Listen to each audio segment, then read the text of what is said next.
Here's 3 nutrition principles that jiu-jitsu athletes are just not following, and you are leaving a huge amount of performance on the table if you're not doing these 3 things. Straight into it. 3 things that as a qualified sports scientist I see a huge amount of jiu-jitsu athletes not doing. 1, pre and post carbs. This is an absolute game changer for a huge amount of jiu-jitsu athletes, and when I've introduced this to my clients and my athletes over time, they literally turn around and say this is absolutely radically transformed what they're able to do on the mat, and that's pre-training carbs. So literally taking 150 grams of fast digesting carbohydrates and ingesting those an hour to 2 hours before training, it depends on your tolerance for digestive discomfort. This is going to be an absolute game changer for the amount of energy that you have available on the mat. The truth of the matter is, most people are usually going to jiu-jitsu after work, after a long day, either in the office or on the site, and they do not have enough energy to go and put in high octane rounds on the mats. Jiu-jitsu is a really high intensity sport, and high intensity activities benefit from an availability of glucose that a lot of people simply do not give their body access to. So I've found that when I've introduced this to people in the past, they're absolutely blown away with the difference in the type of efforts that they're actually able to put in and the amount of energy that they have available for training. If you have a really intense training schedule, i.e. you're training multiple times a day, or you're training 5, 6, 7 sessions per week, you need to replenish those glycogen stores in between training, and having a post carbohydrate serving as well is a really good way to get that kick started. Usually when you address nutritional principles with people, you will not directly feel the benefits of the nutrition. It's usually just better layered into your recovery and how you feel over time. But this is one that you will really just feel in the session if you get those carbs in.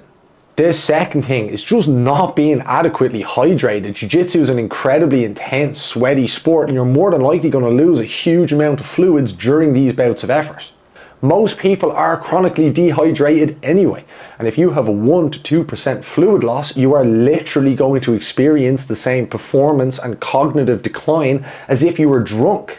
You are literally going to see pretty similar levels, and this is how most people are going into their jiu-jitsu sessions anyway.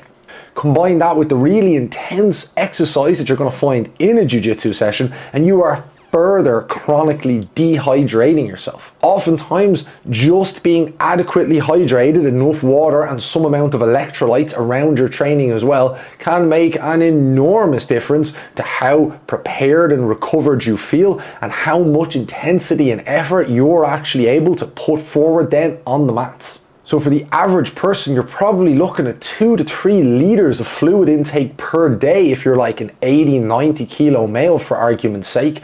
And then on top of that, if you're putting in an intense 90-minute jiu-jitsu session, you easily want to be consuming another 1 to 2 liters of salted or electrolyte water on top of that. Now, I think a huge amount of electrolyte brands and supplements are absolute scams, and you're better off not spending your hard-earned money on these brands.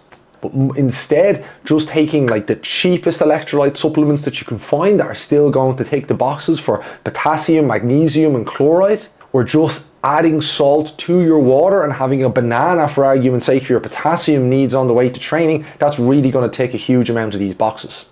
And the third thing, and this is the one that personally I do not understand why people don't do it. I have been doing it myself for all my training over a decade plus, and it makes a fucking enormous difference. And that is the introduction of ergonomic aids to your training, such as creatine and caffeine.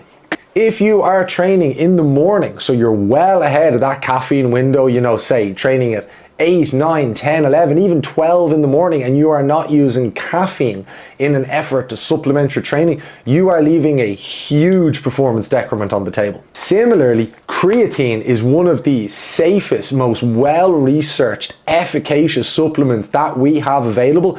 It is incredibly cheap and incredibly readily available, and you are leaving an enormous amount of performance gains on the table if you are not supplementing with creatine. Definitely not something that you want to be thumping monsters for your 6 p.m. sessions at night, because then you're going to be disobeying the rules of recovery. You're not going to be sleeping well as a result of that, and that's really not good. You don't want to be doing that, because that's going to be sending recovery down to such an extent that the increased performance benefit of the caffeine is not worth it. But if you're training in the morning and you're not using caffeine as an ergogenic training aid, you are mental, in my opinion. And if you take something like caffeine, add the creatine, and add that pre-training carbohydrates, as well as being well hydrated, you are going to be ahead of 99.9% of your training partners. Particularly if you're a professional jiu-jitsu athlete, or like me, you train with a lot of professional jiu-jitsu athletes who are putting a very serious pace on you on the mats, and the sessions can be really, really intense and really difficult. You are going to massively suffer for not having these performance boosting enhancements at your disposal. But caffeine and creatine are something that if you are not using in your training as a jiu-jitsu athlete, you're just leaving so much on the table. You would benefit so much from 100, 200 milligrams of caffeine before you go into your training session, 5 to 10 grams creatine a day. It's incredibly safe training aids. There's not really any negative downsides, like I said, as long as you're not having too much caffeine in the evening and it's affecting your sleep.